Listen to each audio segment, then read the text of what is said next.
An audio compressor is like a bodyguard at a club. Let me explain.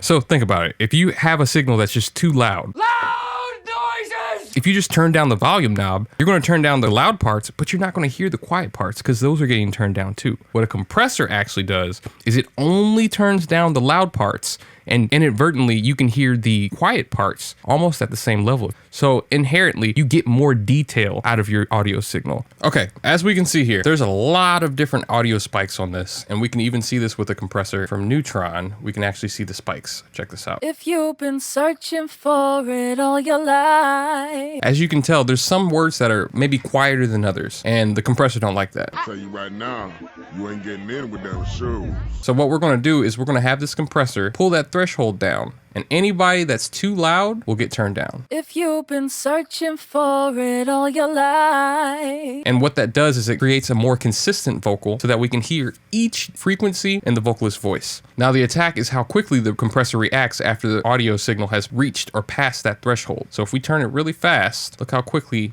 and how spiky the audio is going to react. If you've been searching for it all your life. Now we're starting to hear some things. The release is how quickly the bodyguard, after he pushes it, he's like, okay, now you understand where you're supposed to be. So we're going to actually slow this down, or no, speed it up, because we're just catching the transients for now. If you've been searching for it all your life. By doing it this way, you get a more transparent compression. If you've been searching for it all your life.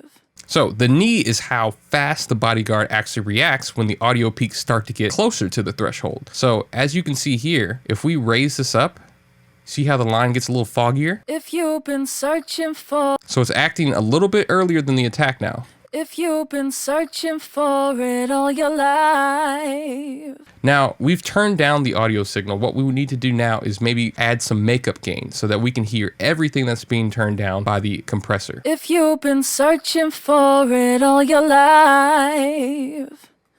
How come you still ain't found it? And as you can see, there's so much more detail that we're pulling out of the vocal now compared to when it was not. If you've been searching for it all your life. And here's a non-bypass mix.